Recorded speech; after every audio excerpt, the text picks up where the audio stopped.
Donald Trump, já havia rumores de que eles estavam se desentendendo enquanto Musk ainda estava no governo, à frente do DOGE, do Departamento de Eficiência, que foi criado justamente para que ele fizesse cortes no governo federal. Ele saiu na semana passada, já tinha um prazo previsto de 130 dias para ele ficar nessa função, já que para ter um cargo público você precisa passar por uma sabatina do Congresso, ele também não é um cidadão americano, então ele já tinha esse prazo de 130 dias, não é cidadão americano não nasceu nos Estados Unidos, mas já tinha esse prazo, então, de 130 dias para ele ficar no governo. Já era previsto que ele ia sair, mas havia rumores de que eles estavam se desentendendo e tudo veio a público, então, nesse desentendimento homérico que eles tiveram ontem, principalmente. Eu vou trazer aqui alguns dos destaques. Então, primeiro, Musk fez críticas ao projeto de lei de Donald Trump para prorrogar os cortes de impostos para empresas. Ele falou, inclusive, que era um projeto ultrajante, que é uma abominação nojenta, inclusive uma expressão que viralizou muito. Depois, Trump disse na Truth Social ontem que a maneira mais fácil de economizar dinheiro, recursos públicos, seria encerrar os subsídios e contratos governamentais com as empresas de Elon Musk. As ações da Tesla despencaram, caíram quase 15%, uma perda de valor de mercado apenas em um dia de 150 bilhões de dólares. Elon Musk também perdeu mais de 30 bilhões na sua fortuna pessoal. E antes disso, Trump tinha dito no Salão Oval que ele e Elon Musk tinham um ótimo relacionamento, mas que não sabia mais se ia ter. Depois disso, a coisa degringolou.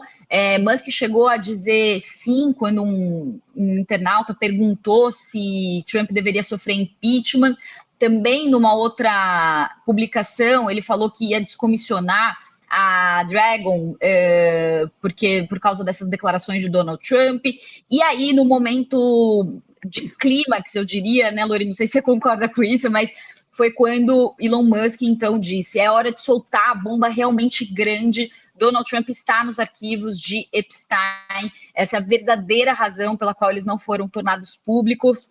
E tenham um bom dia, foram as palavras de Elon Musk. E aí, Lori, vou jogar já para você. Estava vendo ontem a Caitlin Collins, que é âncora, né, daqui da CNN Internacional, e ela tinha apurado logo depois disso com fontes aqui do governo americano e tudo, que foi exatamente essa frase sobre o Epstein que foi um caminho sem volta, né? Foi visto como uma criptonita, né? A bomba atômica ali, os interlocutores falaram: não, agora não tem mais volta, Donald Trump e Elon Musk não vão voltar a conversar depois do que Musk falou de Epstein.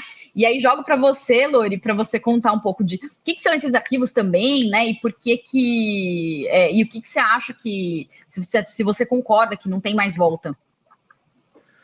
Bem, o arquivo Epstein realmente ele é bombástico, a gente não conhece as pessoas que estão lá, mas, por exemplo, ele ocasionou a separação entre Bill Gates e Melinda Gates, né, por causa das relações entre o Bill Gates e o Epstein, porque era uma rede de pedofilia, né, de prostituição envolvendo menores de idade. Ele foi preso, e quando ele ia ser julgado por uma segunda acusação, ele se enforcou na prisão. Então, a gente tem informações de que existem personalidades do mundo político nessa lista, tanto democratas quanto republicanos, e também empresários, pessoas importantes.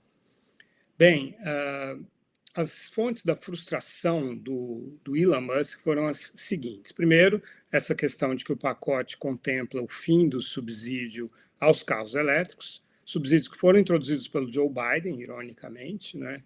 Nesse sentido, o Elon Musk está muito mais alinhado à visão dos democratas nas questões ambientais do que à visão dos republicanos, né?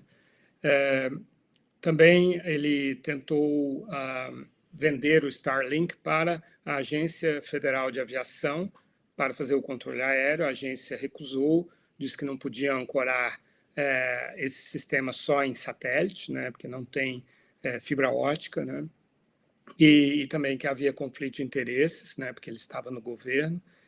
Ele tentou emplacar o nome do Jared Isaacson para comandar a NASA, que tem os contratos com a SpaceX, e o Trump recusou isso. E ele ficou sabendo que o Trump tinha recusado essa nomeação no sábado à noite. Então, isso foi o estopim para essa ruptura bem mais estridente, né, bem mais agressiva do que a simples saída do governo.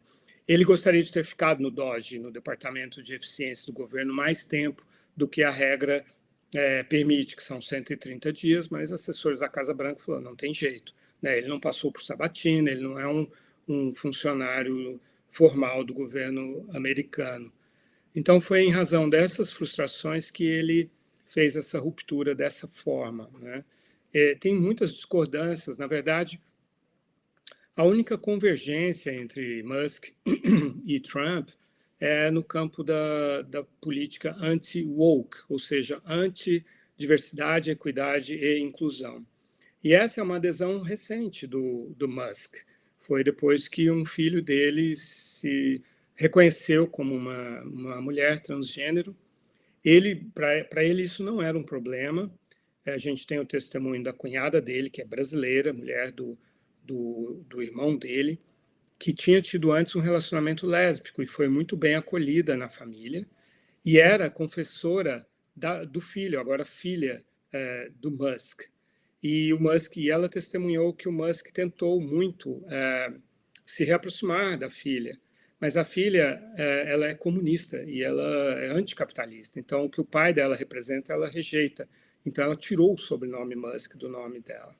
E foi aí que o Musk disse, eu perdi o meu filho para a cultura woke. E se lançou a essa cruzada, primeiro apoiando o governador da Flórida, né, que tinha uma visão bem mais ainda anti-woke do que o próprio Trump. Mas isso aí, quando o governador da Flórida não avançou nas primárias, foi então que finalmente, no ano passado, né, o Musk se voltou para a campanha do Trump e visivelmente tomou gosto pela política, né, e colocou ali $200 milhões na campanha do Trump e 20 milhões em campanhas de republicanos no Congresso. Então, ele fala agora, talvez, em criar um novo partido, que significaria que ele não iria se dedicar às empresas dele, que estão necessitando muito da dedicação dele, desde que despolitizada, porque ultimamente ele tem atrapalhado a Tesla.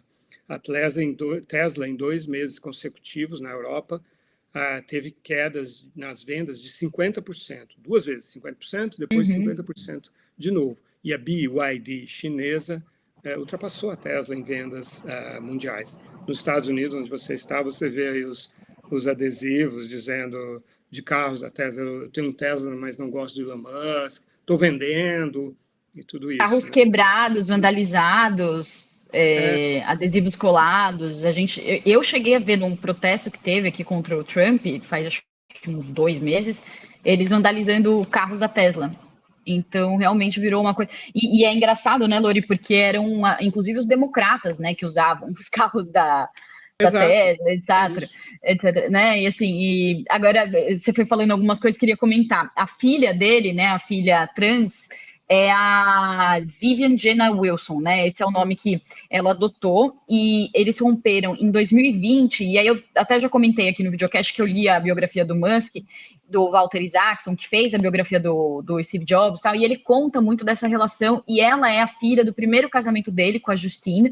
Ele tem vários filhos, enfim, ele acredita nessa coisa de procriar e etc, e 13. Até tem uns 13 filhos, e obrigada.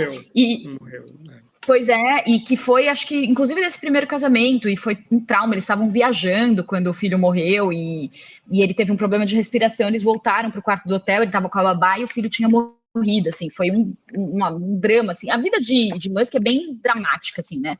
E daí, com essa filha, ela depois foi fazer críticas públicas a ele.